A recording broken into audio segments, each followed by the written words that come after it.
Queensland tourism sector will welcome the news, the Sunshine State to reopen to Greater Sydney. Julia Bradley's with me live on the border between Queensland and New South Wales. And it's good news at a personal level, isn't it, too, for families?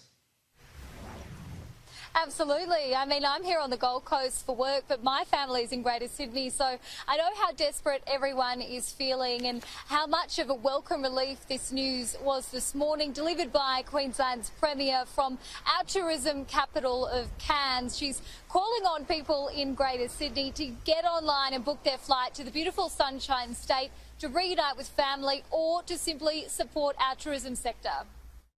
I know it's been very tough on families, especially with the closure of the Greater Sydney area. But now's the time for families and friends to be reunited. The 1st of February gives some certainty around planning, and of course it also means that you will not need a border declaration pass to come here.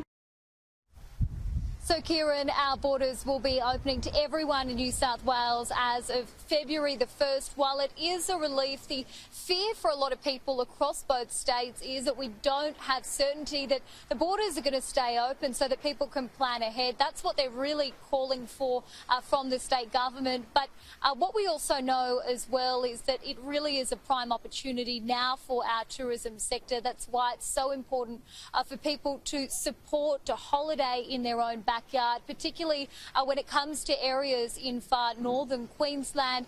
People are, of course, asking for that clarity so that they can book a holiday in Queensland. Everyone was, coming up here, and then it can change like that. So I don't know if it's going to affect people's ideas of do we book something again, because it can all just change so quickly,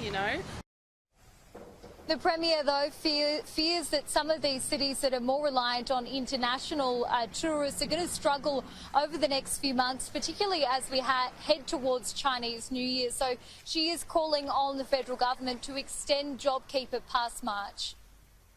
The federal government could look at those industries that are doing it tough, and maybe JobKeeper does need to be extended for those industries. We know in other industries they have bounced back after COVID, and some industries are doing a lot better than others.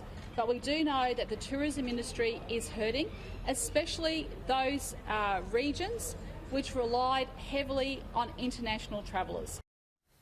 The Premier made the decision to open Queensland to Greater Sydney after speaking to a Chief Health Officer who assured her that the state has recorded 28 days of no new local cases because they have been able to trace all of those cases from the clusters. But, Kieran, this does represent the 22nd change to Queensland's border rules since the pandemic began.